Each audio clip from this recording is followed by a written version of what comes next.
आज हम जानेंगे टॉन्सिल और उसके ऑपरेशन के बारे में।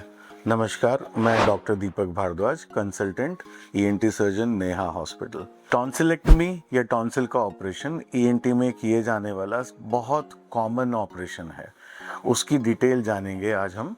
टॉन्सिल अपने गले के अंदर ज़बान के दोनों साइड में लिम्फॉइड टिश्यूज़ होते हैं जो हर किसी के गले के अंदर होते हैं। सबसे पहला सवाल जो हमें पूछा जाता है कि सर टॉन्सिल का ऑपरेशन हमें कब करवाना चाहिए?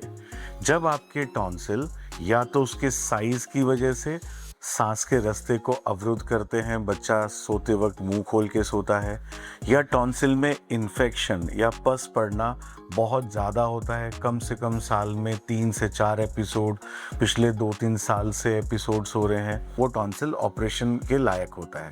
या फिर आपके टॉन्सिल एक साइड का बहुत बढ़ गया है और आपके डॉक्टर को डाउट है कि उसके अंदर कोई बीमारी हो सकती है, तो वो टॉन्सिल निकालने की सलाह देते हैं। अगला सवाल जो बहुत कॉमन है कि सर टॉन्सिल निकलवाने के बाद मेरे बच्चे को इम्यूनिटी में कोई तकलीफ़ तो नहीं होगी, आगे कोई बीमारियों की तकलीफ़ तो नहीं होगी, क्या हमारा बच्चा टॉन्सिल के बिना रह सकता है? जी हाँ, टॉन्सिल जो लिम्फॉइड टिश्यूज़ हैं वो शरीर के अंदर हैं, जो हमारे डिफेंस के लिए फर्स्ट लाइन ऑफ डिफेंस होता है। जो गले के अंदर कोई भी चीज़ जा रही है उसको ठीक, उसमें इन्फेक्शन ना हो, उसके लिए फर्स्ट लाइन ऑफ डिफेंस होता है। ये लिम्फॉइड टिश्यूज़ हैं। इस तरह की एक रिंग होती है जिसको हम वॉल्डेयस रिंग बोलते हैं।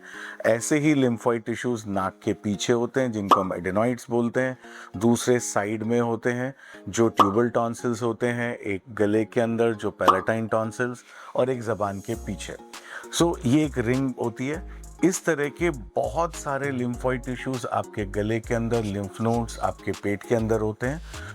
टॉन्सिल्स का अपने डिफेंस के अंदर शुरू के कुछ सालों में काम होता है, उसके बाद में इसका रोल बहुत ज़्यादा नहीं होता, और अगर ये इन्फेक्शन करता है या तकलीफ़ देता है तो इसको निकाल देना ही बेहतर होता है, और बाकी जो लिम्फॉइड टिश्यूज़ होते हैं वो बहुत आराम से इसका काम कवर कर लेते हैं।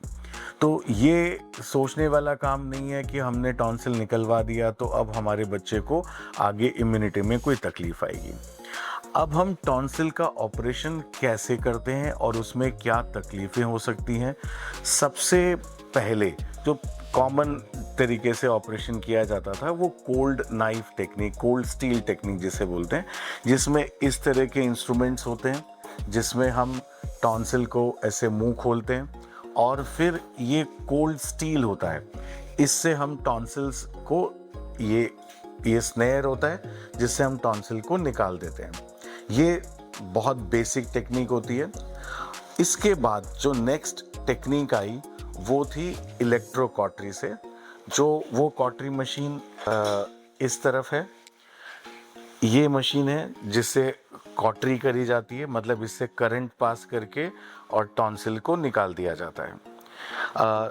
जो अब लेटेस्ट टेक्नोलॉजी है जिसको हम कॉब्लेशन बोलते हैं, कॉब्लेशन ये मशीन है, इसका ये वॉन्ड होता है, इससे रेडियो फ्रीक्वेंसी वेव्स निकलती हैं जो बहुत low temperature 40 to 70 degree centigrade के टेम्परेचर से जो टॉन्सिल के टिश्यूज़ होते हैं वो उसको, एक सिंपल भाषा में बोले, पिघलाकर और इसके अंदर से या उसको कट करके वो इजी वे में निकल जाता है।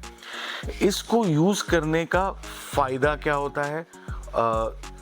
दो मेन तकलीफ़ें होती हैं टॉन्सिल के ऑपरेशन के बाद। एक होता है पोस्ट टॉन्सिलेक्टोमी पेन, मतलब दर्द, और दूसरा होता है ब्लीडिंग। टॉन्सिल में निकलवाने के बाद दर्द होने की तकलीफ़ होती है और दूसरा ब्लड आने की संभावना होती है। इस कॉब्लेशन टेक्निक से ब्लड आने की संभावना बहुत कम हो जाती है और पोस्ट ऑपरेटिव पेन भी काफ़ी कम हो जाता है। तो आप बहुत आराम से सेफली अपने बच्चे को आपके कंसल्टेंट ईएनटी सर्जन के पास जाकर सारी डिटेल डिस्कस करके टॉन्सिल का ऑपरेशन करवा सकते हैं।